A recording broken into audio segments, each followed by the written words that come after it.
Oranlola Pasu. Welcome back to my YouTube channel, YorubaTV. Your Pasu movie, like and subscribe, because you drop your favorite actor or actress in the comment section. In this movie preview, I'm also fún ìgbà tí part 2 máa jáde, kí ló ṣẹlẹ̀ ní part 1 àti kí ni tí ẹ máa expect ní part 2 sinimá yìí. Sinimá yìí sọ nípa Máyọ̀wá àti àwọn ẹbí rẹ̀. Kí a tó tẹ̀síwájú, ẹ má gbàgbé láti bá wa subscribe kẹ́ sì like fídíò yìí. Bákan náà, ẹ̀yin tí wà nílé, kí ni ẹ̀yin rò pé yóò ṣẹlẹ̀ ní apá kejì sinimá yìí?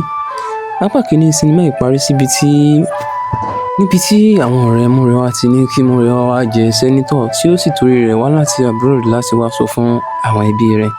Bí a sì ṣe mọ̀ pé Mayor tí ń ṣe Máyọ̀wá àbúrò rẹ̀ ti ń lọ fún ìdíje politics yìí ní àìmọye ọdún tí kò sì wọlé. Àmọ́ àwọn ọ̀rẹ́ rẹ̀ sọ fún Múrewá pé nítorí pé kò sí ní ẹgbẹ́ tí ó tọ́ ni kò fi wọ ilé ìbò, tí wọ́n sì ní tí Múrewá bá join ẹgbẹ́ àwọn pé yóò wọlé. Eléyìí ló fà á tí Múrewá fi wá láti abroad tí ó sì wá sọ fún àwọn ẹbí rẹ̀. Àmọ́ ọ̀rọ̀ yìí múnú bí Máyọ̀wá, tí ó sì bẹ̀rẹ̀ sí ní la orúkọ mọ́ ẹ̀gbọ́n rẹ̀ lórí, tí ó sì tún pe aláàjà tí ó jẹ́ ìyá wọn ní alábòsí.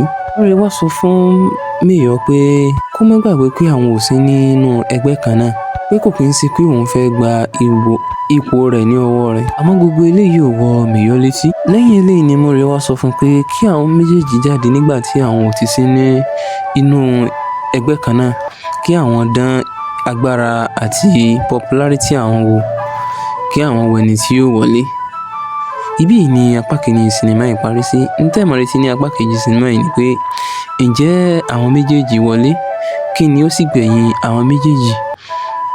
Gbogbo eléyìí ni a máa retí ní apá kejì sinimá yìí. Bákan náà, ẹ máa retí apá kejì sinimá yìí ní àárín ọ̀sẹ̀ méjì sísìn. Ó dìgbà kan náà.